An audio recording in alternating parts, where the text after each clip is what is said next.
กี่ครั้งที่ฉันต้องทำให้เธอต้องเสียใจแค่ขอโอกาสจากเธออีกครั้งแค่ครั้งเดียวลึกๆมันก็ยัง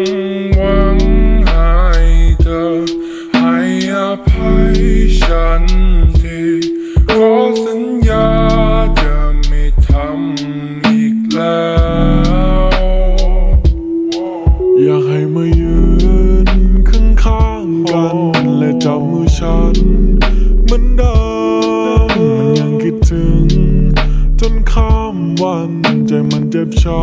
ำเหลือเกินพยายามที่จะกอดแขนกอดขาตอนนี้เธอบอกกันว่าไปก่อนนะช่วยฟังกันก่อนหน่อยได้ไหมจะช่วยร้องไว้ช่วยเห็นใจกันทีมาให้ฉันหอมทีเธอผักใส่แล้วบอกว่าพอทีเธอยังติดยังตาถึงใจเธออย่าเพิ่งไปช่วยเห็นใจอีกครั้งมาให้ฉันหอมทีเธอผักใส่แล้วบอกว่าพอทีเธอยังติดยังตาถึงใจเธออย่าเพิ่งไปช่วยเห็นใจที่ฉันต้องทำให้เธอต้องเสียใจแค่ขอโอกาสจากเธออีกครั้ง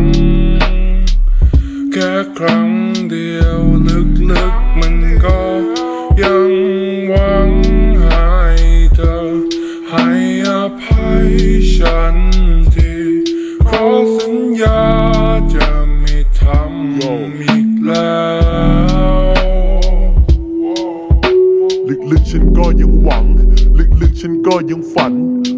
ว่าเธอเดินกลับแล้ววิ่งกระโดดมากอดกับฉันแล้วมีความสุขด้วยกันอีกครั้งแต่ความเป็นจริงมันไม่ใช่ฝันเพราะความเป็นจริงฉันไม่มีเธอที่กระโดดมากอดตัวฉันแบบนั้นฉันทำได้เพียงเฝ้าภาวนาจุกจิกเธอคอยตามรังควานทำให้เธอเกิดการรำคาญฉันไม่อยากให้เราเกิดการอำลามันนี่มาซบในอ้อมแขนเธอเจ็บเดี๋ยวฉันจะซ่อมแผลเซอร์ไพรส์ด้วยดอกกุหลาบสีแดงและสิ่งสุดท้ายก็ต้องแหวนฉันจะปรับตัวให้ดีที่สุดทำมันไปไม่มีที่หยุดทำให้เธอรู้สึกดีที่อยู่ให้เธอเป็นเจ้าหญิงที่โชคดีที่สุดฉันขอร้อง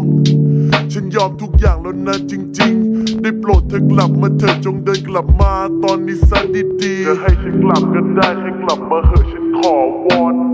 รักที่ฉันจะมอบฉันรับประกันว่าไม่ใช่ของปลอมจะนานแค่ไหนฉันขอรอ